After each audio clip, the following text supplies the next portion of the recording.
All right. Welcome, everybody. This is the Sundays with Steve show, and we have an amazing guy, Joseph Bueno, who is the CEO and founder of VIDA Monitoring System. And Joseph, welcome to the show. Thank Thank you you for for having me. And listen, your LinkedIn profile caught my attention. You've been through cancer, you've been through dialysis, heart attacks, strokes, clinically dead at least 10 times, and I hope no more. Can you take us through your journey and what kept you going, kept you fighting? My journey, and I want to start off by thanking you for having me on your show. In 2003, I was having severe back pains, and so I went to the doctors, and he let me know that they asked for blood work and peeing a cup, and I was like, I have back pains. I need a chiropractor. And he was like, no, I think we need a little bit more than that. So we did a whole workup, and come to find out, I had they diagnosed me with a kidney disease called membranous nephropathy, which my body was burning 2,500 milligrams of protein a day, even though I wasn't taking in any protein. And then they hit me. They did a CT scan and an MRI, and they found about 150 lesions on my kidneys. Wow. So we did a biopsy, found out it was cancer, and they wanted to start an aggressive part of cancer called cyclophosphamide. So we did that. They did it for 13 months. They told me that even with the chemo, that I probably have about 3 to 5 years to live, and that was the start of my journey. So I actually started chemo that Friday, and it was one of the hardest, darkest spots of my life. It was never ending being sick, not knowing, asking myself why. It just came to a point where I had to decide for myself, these are the cards I was dealt. What am I going to do? Am I going to sit here and feel sorry for myself, or am I going to step up and do what I have to do to survive? So I chose the harder way, which is fight. I stopped asking myself why and said, why not? Why can't it be me? What can I do to make myself better? And a friend of mine called me up and said, listen, you fought over women, you fought over guys looking at you funny. Now fight harder for this. And that's what I did. I started fighting, and we started working out, and I started training. Was I still getting sick? Yes. Was it as often? No. But that's how I got over chemo. It was mind over matter. And every year after 2008, I would call my doctor and say, hey, guess what? I'm still here. And I called him up, called his nurse up, I say about 4 years ago, and I said, listen, I'm going to stop calling. And she's like, no, he waits for your phone call your birthday every year. He's waiting for that call. And we became good friends, and he's helped me out with my company that we'll talk about soon.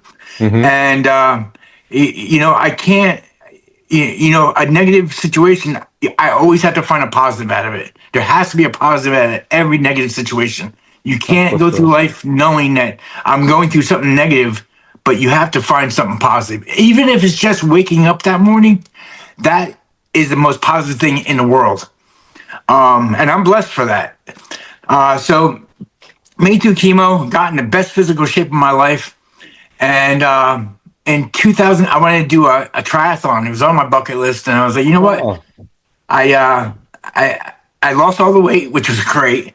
I was down to 195 pounds at the time, starting off at 400 before chemo. So chemo was the best Jenny Craig possible, man. Like I was like, how am I going to lose this weight? It came off really quick, and 200 pounds you lost. Oh my God. Oh, it was a very powerful thing. Wow.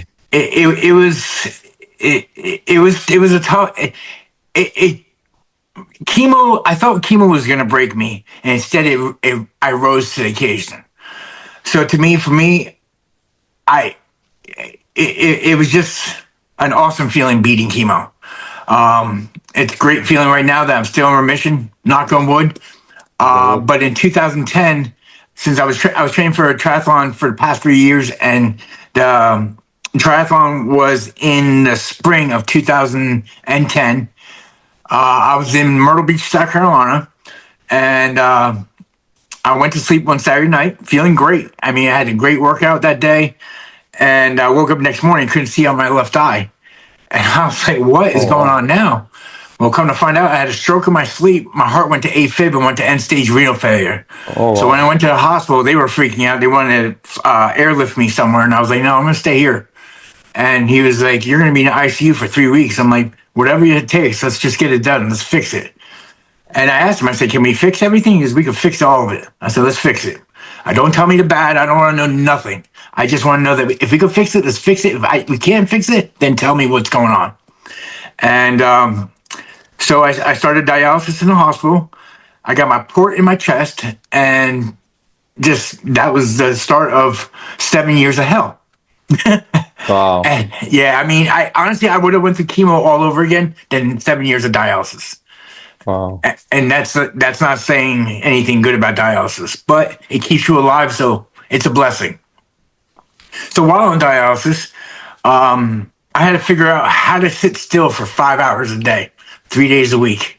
So my part-time job was going to dialysis, and my payment was staying alive.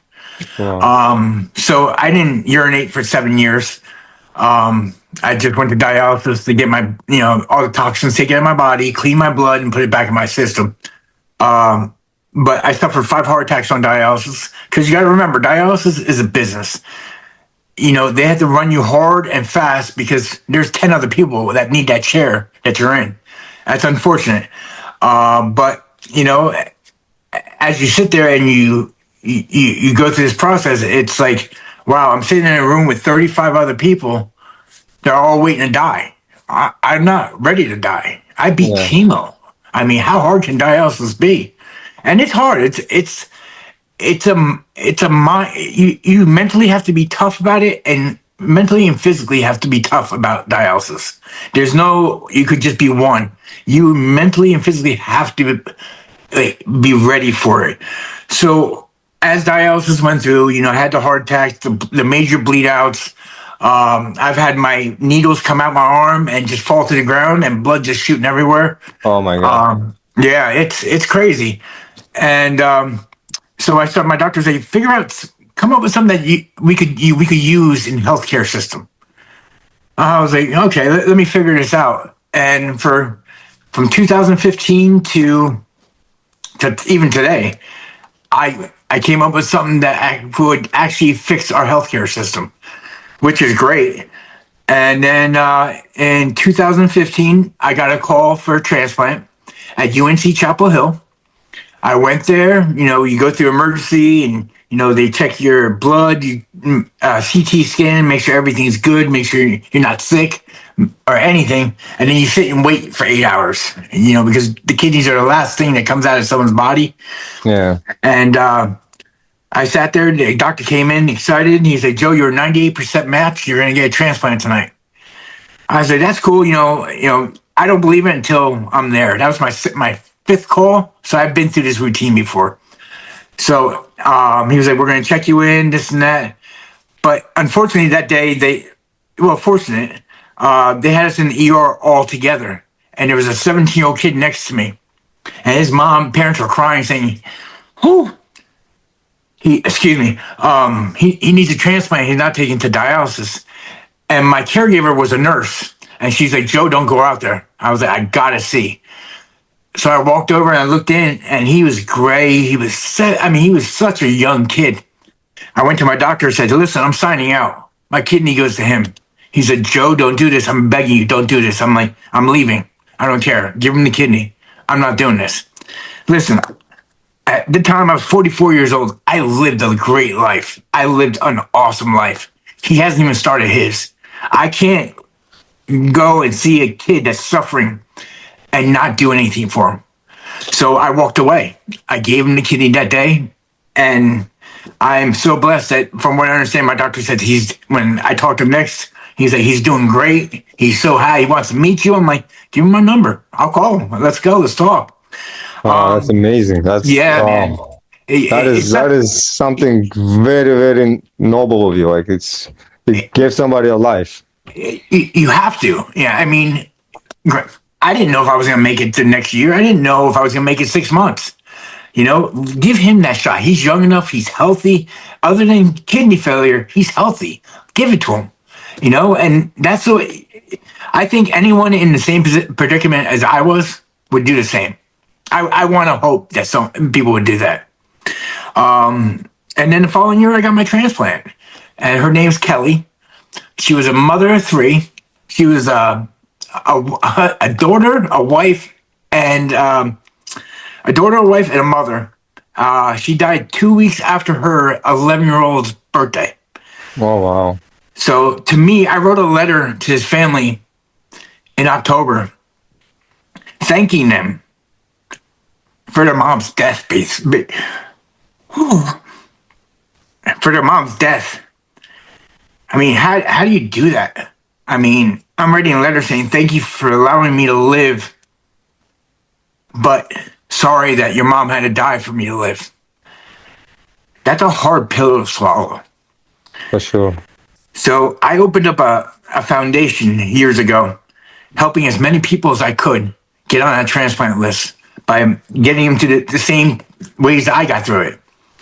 And I got 275 people transplanted and over 600 people on the list. Wow. It came to a point where I made their deficits mine. So I didn't take care of my health, and I started getting worse and worse. So I had to back off. And, it was a tough pill to swallow. I still help people till today, but not as many. So I want to push VIDA, which we'll talk more about. And that with VIDA, I can help so many more people all around the world, and not just in a small area.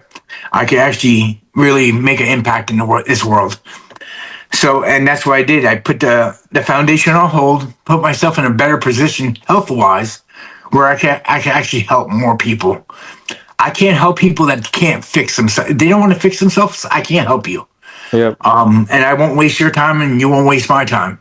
God has been great with me. He's given me every chance in the world to do this.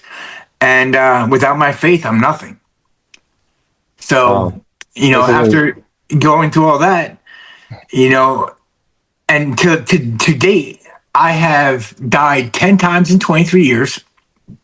The last time I died was August of 2024. I was in the middle of a restaurant during dinner service. It didn't hurt. None of my heart attacks hurt. Like my left arm hurt, and then there's pain. None of them were like that at all. I got dizzy. I started sweating. And I was like, I told my friend, I was like, listen, I'm going to step outside real quick, get some air. By the time I stood up, I dropped dead on the floor. And lucky for me, there was 2 nurses at the restaurant eating and got me back within, within minutes. Then, they picked me up. When the ambulance got there, I coded again in the ambulance. They shocked me and brought me for emergency surgery. I got 2 more stents in my heart. And then I signed out of the hospital 5 hours later. Wow. So for me, I don't stay in hospitals. If I could walk and I could talk, I'm leaving the hospital. Even with transplant, I was at the hospital for a day and a half. And my doctor's like, as soon as you get up and walk, you can leave. I'm like, see you. I'll be gone tomorrow. And that's what happened. So for me, I challenge myself every day. I had a blood clot to the spleen, collapsing my lower left lung. I had an 11-inch blood clot in my left leg. I had 2 9-inch blood clots in my right leg. I stayed awake for the 2 9-inch blood clots in my right leg. Never again. Never will I tell anyone to do that. Very stupid. Very, very, very stupid. My left leg, I was put under because they opened me up. But I mean, I've walked through hell with a smile. And through all this, for everything that I went through, I had to come up with something great and positive to push forward. And that's what I believe I did. I think you described all the bad stuff that could have happened to 10 people, and it's all happened to you. And in this case, I'm going to ask you, well, amazing that I'm still talking to you. We're probably roughly the same age, and I can't even imagine what you went through at this point of your life. Yeah. And instead of just moving on with your life, and it's an inspiration to me that you move on with a smile, as you said. Yeah. And with God's help, you achieve all of that. And then at some point, you're like, you know what? I went through this. I don't want other people to go through this. I'm going to build something that will help other patients. Yeah. Right. So what was that turning point for you, and what what exactly? I don't know. I guess from previous what you just said, maybe when you wrote the letter to the family from where you got your kidney. My kidney. Was Yeah. that the turning point for you when you decided, okay, I got to do something? Actually, turning point was actually 2 years prior to my transplant, where I was just doing on paper in dialysis, saying, "How can I do my dialysis at home?" Because I honestly didn't think I was going to get a transplant. After 5, 6 years, you're like, "It's not going to happen. It's never going to happen." And I was actively getting calls, but you go there, you rush, you get excited, and then all of a sudden, nothing happens. Oh, the kidney was damaged. We can't use it. It's an HIV kidney. Do you want it? No, I don't want HIV. So there's so many different predicaments that you can actually go into that I told myself I'm not going to get excited anymore because all it did was let me down. And then I had to spend like 2 weeks to get myself back to this positive situation. I can tell you the day I got my transplant and I got on the table, I had an anxiety attack where I was like, oh, and they were like, Oh Joe, my calm God. down. I'm like, I can't believe I'm here. And I was like, you know what? Guys, thank you for everything. Thank you what you're about to do. And just bring me back. If it doesn't work, it doesn't work. That's fine. I'll stay on dialysis for the rest of my life, but bring me back because I'm not going to die today. He said, Joe, you're not going to die. Everything's going to work out. It's going to be good. And I was like, thank you. If I don't get a chance with all of you guys, I mean, there's a lot of people in this room. It was a teaching hospital too. So you had students, you had everyone in there. And I'm just like, thank you. Just get me back. I'll fight the rest. Don't worry about it. And, it's tough to talk about, but you know what? It's a blessing, and it helps. If I can help one person at this talk that we have today, then this podcast was everything. This was everything, and Wow. that's how I believe. I set myself at helping one person a day, and if I can help one person, no matter what it is, my life has been complete, and that's the Amazing. goal. That's amazing goal.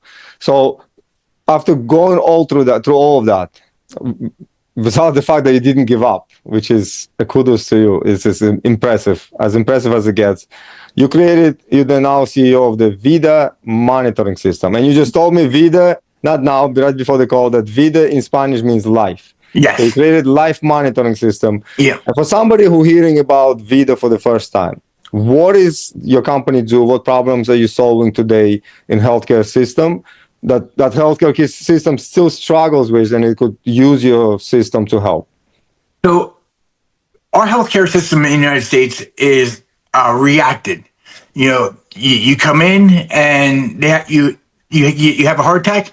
You have to wait to have the heart attack to get any help. Well, the way I built it was I put all Bluetooth monitors, either your Apple Watch, your blood pressure cuff that you get at Walgreens or Amazon or whatever has Bluetooth and is medical, you Mm-hmm. could use on Vita. So I Mm-hmm. built a app for the patients and a dashboard for the doctors. And what I did was I put everything in real time. So now instead of having a reactive healthcare system, we're on a continuous healthcare system. So Okay. where say I put my blood pressure cuff on and I'm at the house or anywhere that there's Wi-Fi.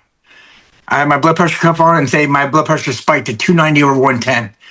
My doctor would be alerted, and then 5 of my caregivers would get a text message saying, there's a problem, and Joe's at this spot right here. So it'll Mm-hmm. pinpoint where I'm at and let my caregivers know exactly where I'm at and what's going on at all times. Now, all that information will go to the cloud now because now I'm saving everything that we're going through. So now the doctors are getting a hold of me, my caregiver's getting a hold of me, or if they're in the same house, or it's but somewhere else, and I can't get a hold of them. The text message is letting them know exactly what's going on, and they're getting to me as fast as they can. So Wow. even though I'm alone, I'm not really alone. But yeah, so and I thought that would be like a better way because I know for me, I didn't want to sit in a dialysis center. That's the last place I want to be. I don't want to be. I don't want to go into a hospital emergency room and be with 20, 30, 40, 50 sick people.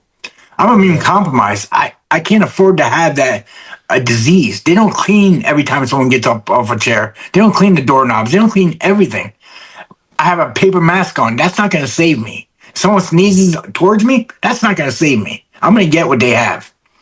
So I wanted something that everyone could use, not just people in the United States, globally. I want to go as global, and the elderly people that can't get to the doctors when they need to, the veterans that can't get to the doctors when they need to, the people that are so far away from any medical system, they have this. They could do all this at home. It's funny because I went to the doctor's yesterday, the primary doctor, and he's like, the nurse came in and goes, I need your weight. I said, nope. She's like, what do you mean? No, I said, you're not going to take my blood pressure, you're not going to get my weight, you're not going to get my oxygen, and you're not going to get my thermometer, my temperature. And they were like, why? I'm like, if I did a call right now, you wouldn't get any of that information. So let's do it blind now. And I'm like, Joe, we can't do that. I'm like, we can. You do it all the time. We do a telehealth call. He goes, well, when VIDA comes up, we won't have to do it anymore. I said, you're right, but right now we don't have VIDA, do we? He said, no. I said, so do it blind. Give me your best thing right now. He goes, but will you do it after I come up with something? I'm like, yeah, I'll do it afterwards, and we'll see how far you are. And he was like, now I understand what you talk about VIDA. I'm like, you guys are giving blind calls. You don't know what's going on. It's like me talking to you on the phone. You don't need to see me. I could tell you my symptoms. For me saying it's all hearsay. You're not getting any information from me other than what I think is going on. I'm not a doctor. I didn't go to medical school. Granted, I've been in the system for 23, going on 24 years. I know when my blood level is off. I could tell you exactly, pinpoint if my PTINR is too high or too low. I could tell you right off the bat.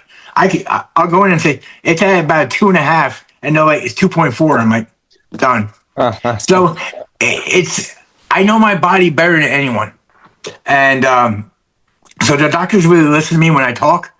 I'll challenge them every single day, but I think VIDA is going to help so many more people.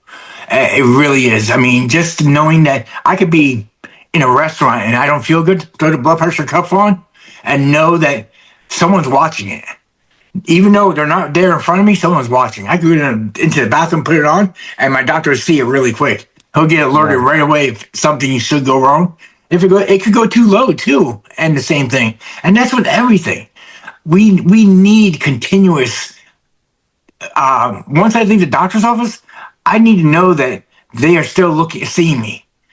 That's the only way we're going to get through this, and this is the only way. It's not out there. And where it is out there, there are other companies that are kind of like me, but you have to get their monitoring systems.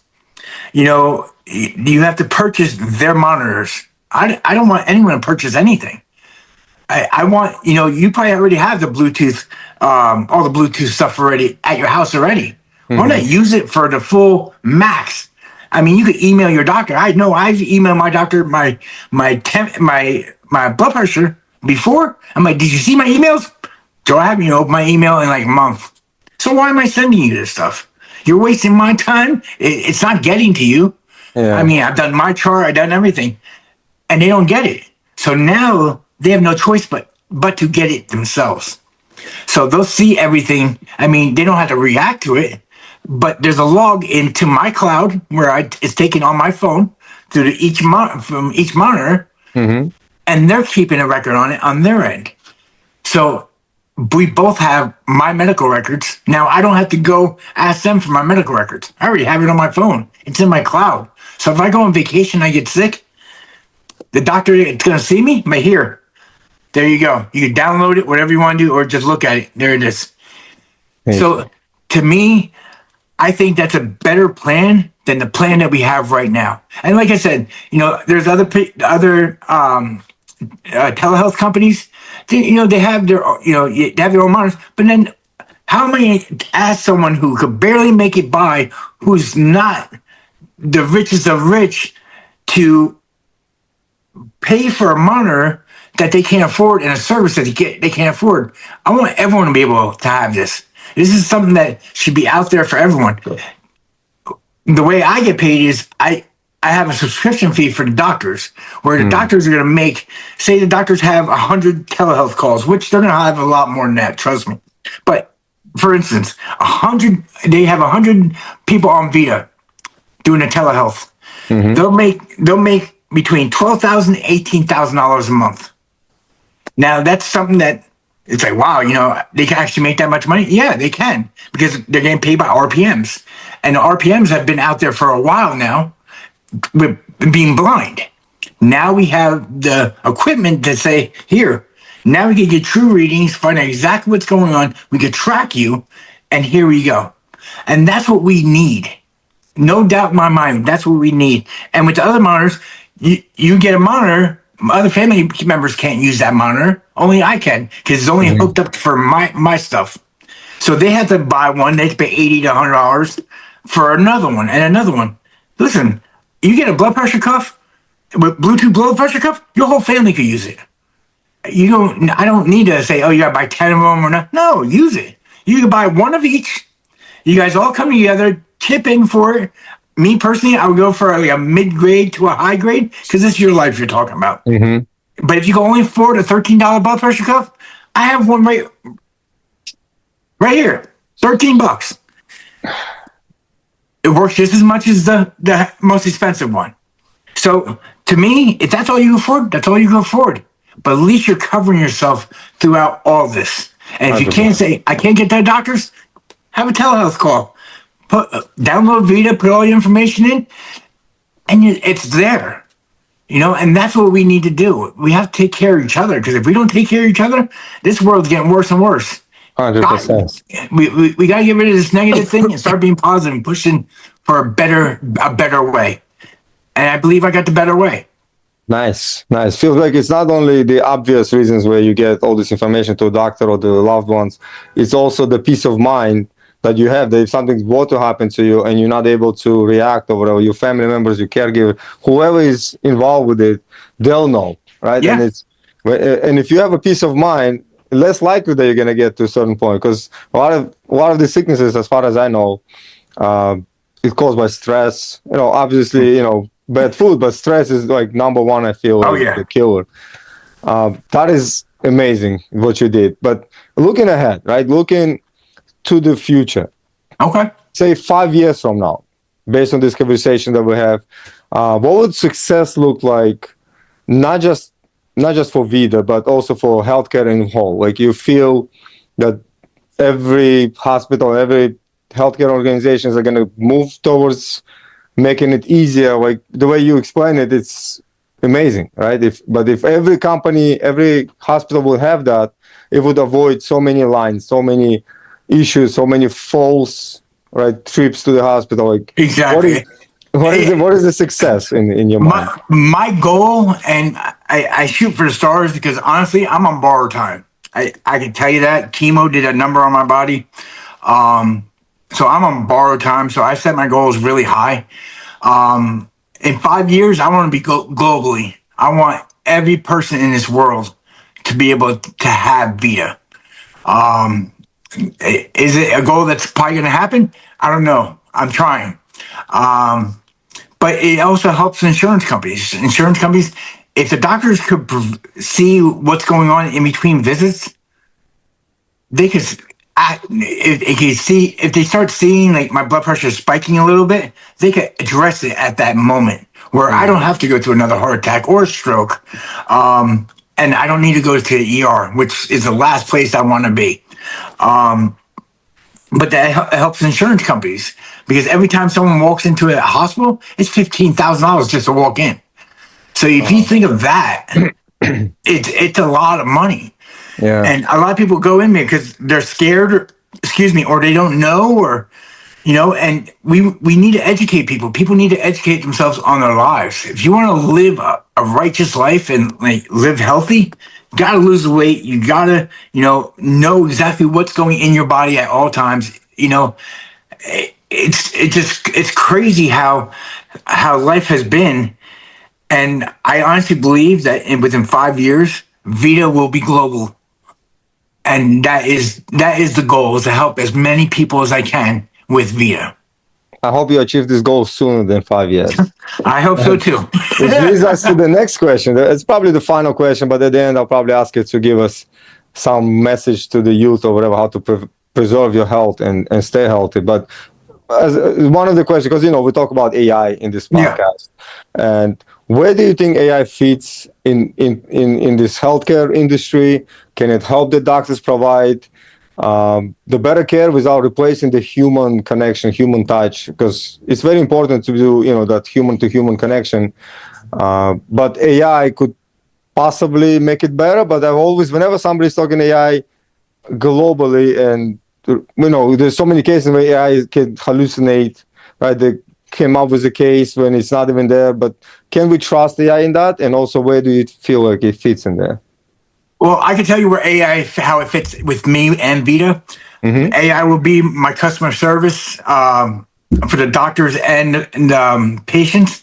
It'll also, for the doctors, prioritize their sick people, the people that come through VIDA, and prioritize. Listen, this guy needs to be seen now, and these ones are gradually moving forward. We need to be seen, but not as extreme. Just so it doesn't overwhelm the doctors and everything else. And that's what I don't want to do. My thing for VIDA is we monitor, doctors treat. At the end of the day, AI will not. The doctors will have the final say with everything. Doctors, because I'd rather hear from a person that has seen all this happen before than a computer telling me, oh, you need to do this, this, and this. No. The doctor has a final word with everything that I do with VIDA. I don't want to remove the nurses. I don't want to remove the doctors. I don't want to remove anyone. I want to make their jobs easier. I want to get the right information to the right people at the right time. So now we can start saving lives and not having to wait 3 months to be seen again. Now you continually see me. And if you have a question, the doctor could easily email me, text me, say, hey, we need another blood pressure. Can you set the timer? And you're setting the timer on your phone. We know we could do this. And hey, I need your blood pressure every 15 minutes for the next hour. Now we're going to see if it's going up or down or where it's leveling off. And we're going to give you this pill. Need you to take this pill. And then we can figure all this out. But I won't allow us to say, okay, we're going to use AI for everything. No, they're absolutely not. We need the doctors have been to school. They've done everything. They've seen it. They have the compassion for it. I'm not going to take that away. You can't. With VIDA, the doctors have the final say. They're the ones that are going to treat me or anyone else. I just think it's better off for right now. Maybe AI changes in 40 years and it really improves. I don't know. I doubt I'll be alive to see it. But if that's the case, great. I'm all for it. But I still believe in a human to human. That to me is, I wouldn't do it any other way. I hope we're all going to be alive to see it in 4 years. I don't know about that, man. I'm realistic. Nothing is guaranteed nowadays. There's so many stuff happening.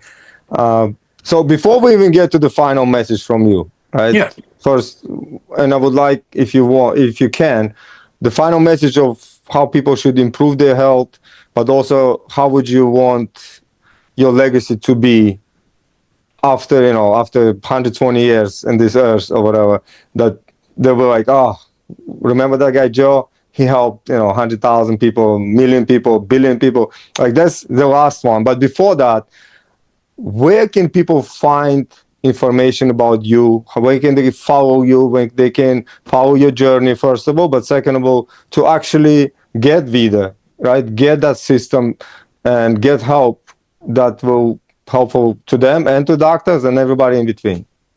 Right now, I'm just using LinkedIn because my company is building my website and all of VIDA. I've changed it so many times to make it better that they're like, okay, you need to stop. Let's stop. Every time they start, I'm like, all right, hold on, we got to switch everything up again. And they're like, no. These are all upgrades. We'll upgrade later. Let's get it done. So right now we're still in the MVP stage, and I'm shooting for my mom's birthday. My mom started this with me, and I forgot to mention that. And My mom and me, we've been through a lot. And she's my best friend. She supported me all through my illnesses. And then she found out she got sick. Instead of telling me, she kept it quiet. Oh She no. didn't want me to walk down that cancer path again. And I was like, Mom, she's like, are you mad? I said, Mom, I can't be mad. It was your choice. You chose what to do and what not to do. Am I upset? Yes. But me being mad and yelling at you is not going to do anything. Let's fix the Yeah. problem if we can. Unfortunately for me, my mom lost her battle with rectal cancer and had to make some hard decisions as her son, as her best friend. And I could tell you the last 2 months of my mom's life, we talked every single day, 2-3 hours at a clip. And I'll cherish all those conversations to the day I die. She was a wise woman. She's great.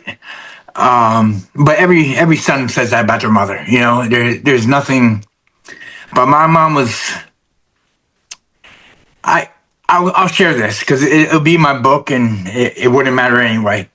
When I was growing up, my father drank a lot, and with the drinking came abuse, and with abuse came to my mother.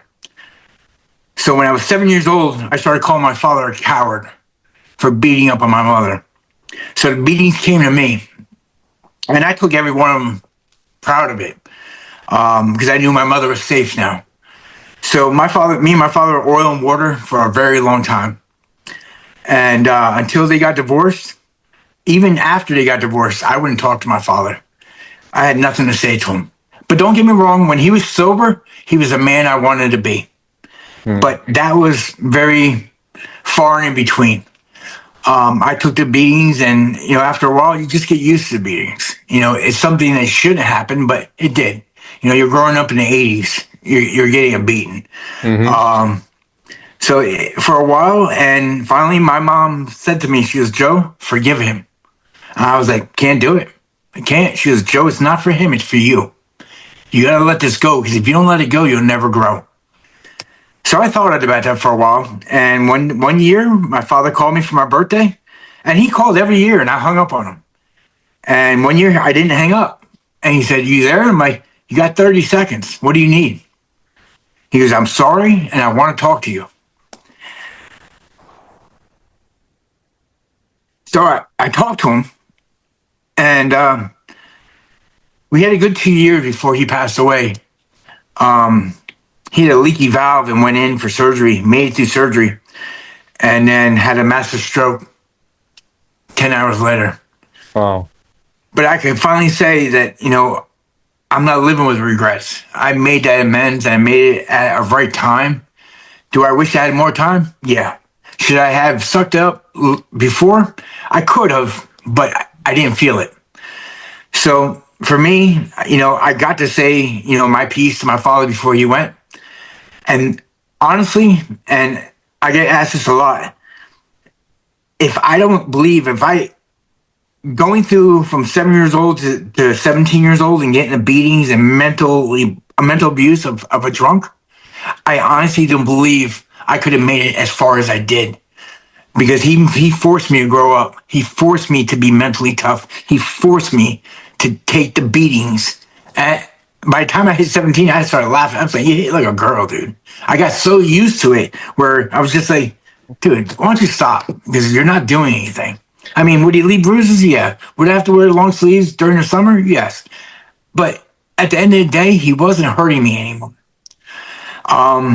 But I honestly believe, and I thank him every night. Every night I pray, and every morning I pray. I thank him, because honestly, if it wasn't for what he put me through and put my mother through, I honestly don't believe I would have made it this far. Wow. Honestly, that's the God honest truth. I try not to talk about it as much, but now that I put it on my book, everyone's gonna see it anyway, so I might as well say it now. What is the name of the book? The Promise. The Promise. Because throughout my whole entire life, when my father went in the hospital for quadruple bypass surgery, my mother's mother was in the hospital dying of emphysema. And before she passed, she said, "Joe, I need a favor from you." I'm like, "Anything." And she's like, I need you to protect your mother. I was like, I promise that. You don't have to worry about that. So everything in my life, every set chapter in my life has been a promise of some kind. Before my mother passed, she forced me to promise her that VIDA would be up and running and I will help as many people as I can. And I try to get out of that conversation as quick as possible. And I still remember the conversation. She kicked everyone out of her bedroom. And she told me, she goes, Joe, I had a foundation before all this. I'm sorry to jump back and forth, but I had a foundation before this, like I said before. And I never cried in front of my warriors. My warriors were, they were broken. So I had to pick them back up.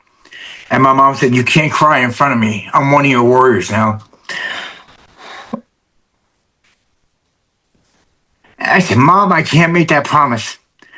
And she said, Joe, you got to make that promise. I started tearing up and she said, get the F out of my room now. My mother never cursed. She would smack me every time I did. And I went out of the room, went to the bathroom, washed my face, came back 10 minutes later. She said, you ready to talk like a coach? And I was like, yes, ma'am. And she said, make me one promise. I said, anything, Mom. You tell me what you want to hear.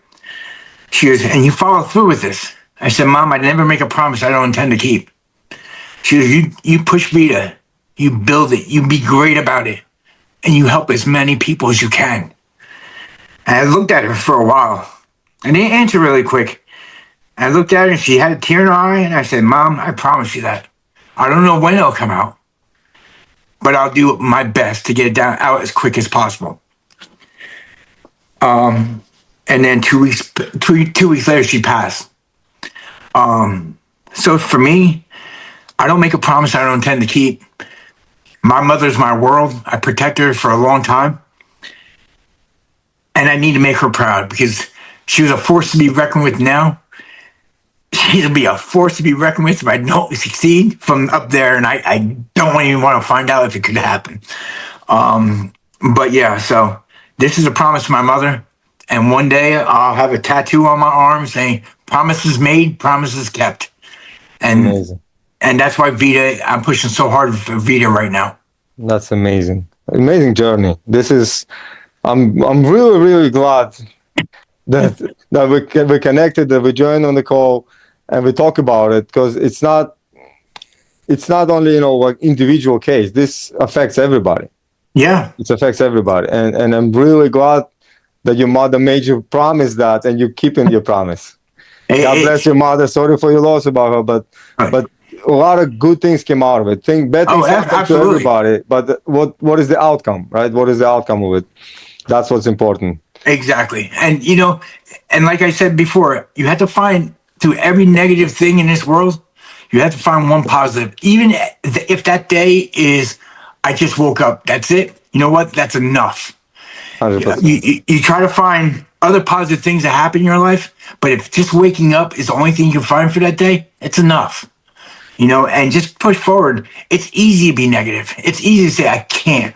Yeah. Why? It doesn't matter why. These are the cards you were dealt. It's either you're going to play the hand or you're going to quit. You're going to fold them and lay down and say, I'm done, or you're going to stay fast and say, you know what? I'm not going to lose today. That's how I wake up every day. I'm not losing today. Today is not the day that I'm going to die. And if I die, I'm going to fight as hell to come back. Because with me, dying comes in pretty quick. It's not something I want to go through.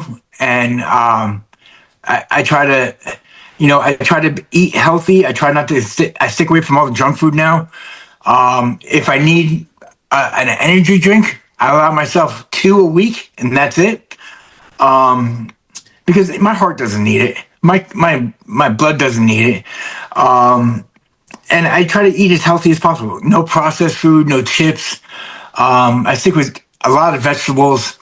I stick with my meats or fish, chicken, and red meat. And that's it. I don't eat pork. That's just for me. I don't have dairy. So dairy's completely out of my diet because it doesn't help my kidneys at all. So it has to go. And I don't drink alcohol. I don't do drugs. Do I smoke a cigar here and there? Do I smoke a cigar here and there? Yes. I'll be the first one to tell you. My parents were Cuban, so it's kind of something I grew up with. But I try as hard as I can to be the best version of myself every single day. Beautiful. You're healthier than me, believe me. Some of these things you named, I still do. But I'm talking about cigars and occasional, tequila drink. But Yeah. but what would this, again, thank you for joining the show. Oh, absolutely. Appreciate your message, appreciate what you do. And the fact that you want to help as many people as possible. I really, really hope and wish for you to achieve that dream before the 5-year goal per se that we Oh, talked about. absolutely. I hope it's going to be sooner than later, much sooner. And if anyone wants to find out really anything, and like you read it on my LinkedIn, I push VIDA really hard every day on LinkedIn. I want everyone to know what I have and what I'm building. If you want to go to my LinkedIn, Joseph Bueno, VIDA Monitoring Systems. Come to my LinkedIn, check it out, and yeah, hopefully you like it. And I post every single day, and I post all about VIDA, how it's going to affect people, what's not. And I challenge the doctors to come out and talk to me. I throw out questions. Some doctors do talk, and some of them do it privately. Hey, however you want to do it, I'm here for you. However, it doesn't matter. Final message. Final Your message to the youth. Imagine you a 20-something-year-old. Message to yourself, maybe. Like, what would you say to yourself when you were in your early 20s? But I'm hoping this message will resonate with the younger generation right now. Who, when you're young in 20s, you don't really take care of your health. You don't really care. You think you have so much to live, like so many years ahead. And once you hit over 40, then you start thinking about, where do I go? Once it's close to 50, it's already a very different story. Oh, yeah. You're done. Well, not done yet. You're slowing down a lot. We're slowing down. But honestly, what I can tell myself as a 22-year-old, don't eat the trash. Don't stay away from McDonald's and all the fast foods. Really treat your body like you want to live forever. Because the more trash you put in your body, then the harder it is to get rid of when you get to our ages. And that's number one. Is it cool to drink your life away? No, it's definitely not cool. And you're talking about someone who basically quit drinking at 21, because to me, it wasn't a risk anymore. The cops weren't chasing me. We weren't running through the woods hiding from cops. So to me, once I hit 21, it was like, I'm going to drink this now, and then I'm going to have a hangover. I don't want a hangover. So I basically stopped drinking then. To really treat your body like it's your instrument, and then you want to play your instrument till 90 years old.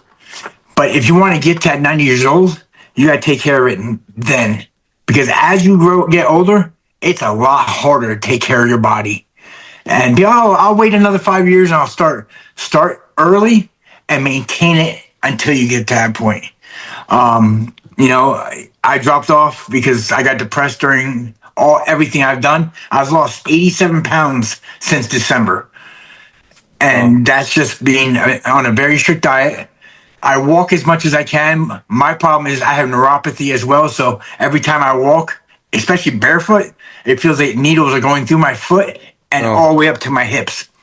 But I live with pain for so long that I'm used to it. So for me, it's different. I don't take painkillers. I've never taken a painkiller since I was 18 years old was the last time I took a painkiller. I refuse because I believe, and it's not for everyone, it's just for me. I believe that I'm cheating life if I take painkillers. And my transplant, my doctor's like, let me give you some morphine. I'm like, dude, if a Tylenol can't work, I'll figure it out. I meditate a lot. Meditation's very good for your mind, your soul. It de-stresses me really quick. And I just watch what I eat and try to walk at least a half a mile a day. You don't have to go for 10 miles. You don't have to do 10,000 steps. Just walk every single day and keep active. And you could definitely do wonders for the remainder of your life.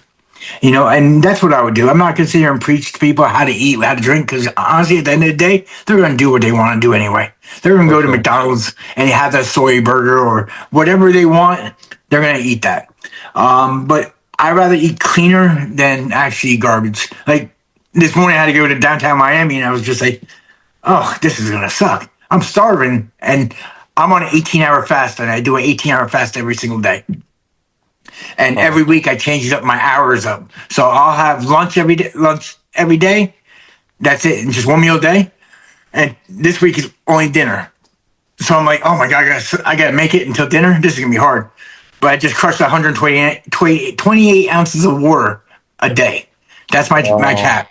So I basically do a gallon just because I have a transplant. It flushes my kidneys, and I drink like lemon water, cucumber water, lemon lime water, and because I'm not getting the nutrients because I'm filtering the water, so all the minerals that I was supposed to get in that 1 cup of water, it's getting diluted from the filter.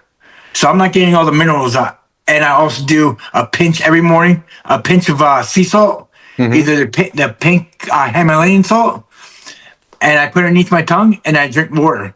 So now I'm getting those minerals that I'm losing from my regular water, and I'm putting them back in my system.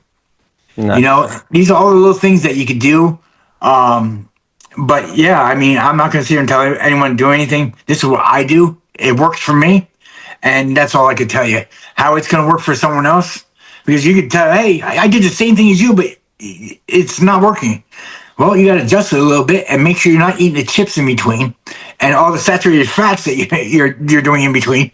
You know, if I'm really hungry, I'm going to reach for an apple, a peach, a fruit, than eat a bag of chips. You know, I'd rather do that. Yes. So honestly, I wish everyone the best out there, and I hope and pray that you guys all come out and check out VIDA. Come to my LinkedIn. You have questions, please. I'm there for a reason. I don't want to do it on Facebook, and you know, you get a lot of people just yelling at you who have no business knowing anything, and they don't understand until you go through the 15th thing and say, okay, this is what it is.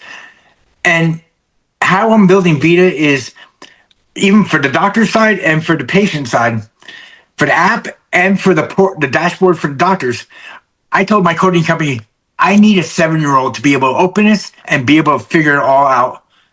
I want it as simple and easy as possible. I don't need to make a big noise about everything, because I'm not trying to compete with any other telehealth company. I'm trying to integrate with all. Let everyone use VIDA. And I'm hoping and praying within 5 years, I become the infrastructure of telehealth. That VIDA is the infrastructure of telehealth. That's it. I'm not asking to take over anything. I don't want to take over anything. There's no reason for it. Let's work together. Let's solve this health problem. That's all we need to do. I'm not here to be a spotlight. Say, here, it's just me, guys. No, I don't want that.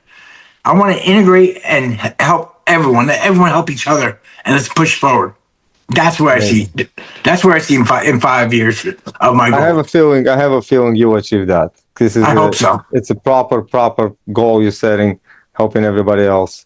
I'm gonna thank you again, Joe, for joining the show, for sharing your story, for sharing how you went through so much. I can't even imagine. Thank you for not giving up. Thank you for keeping your promise of helping others and spending. It's a good message to spend more time with your parents, even if situations are not as good as you would hope to be. But again, sometimes bad situations leads to literally your life. Hey, listen, we're not perfect. There's no human in this world that's perfect. Exactly. So, and that's what I had to learn. But I can't ask someone to be perfect if I can't be perfect. We're all going to make mistakes. We're all going, and that's how we're going to learn. We're going to move forward by every failure we have in our lives. And as long as we take responsibility for that failure, we will move forward, because now we learned a lesson. The lessons learned, now we're not going to repeat that lesson. We're going to move forward. And that's the only way to be. Am I going to make mistakes? Absolutely. I made millions of mistakes in my life already. I'm still going to make more. But hopefully, with the mistakes that I've already had and the mistakes that are coming in the future, that I'm going to learn and move forward with it. And that's the ultimate goal. For sure. That's great. Great message. Great goal. I hope we stay in touch. You said Absolutely. You're in New Jersey. I'm in New York City. I'm in Miami. I'm in Miami right now. I grew up in Jersey. You grew up in Jersey. That's right. Yeah. We'll visit Miami once in a while. So maybe I'll hit you up and say, Joe, come on dinner. Let's go for a cigar. Let's go for a cigar. Let's go. I'm ready for that. All right. I thank you again for joining the show, and I hope to see you again soon. Okay, thank you. Thank you.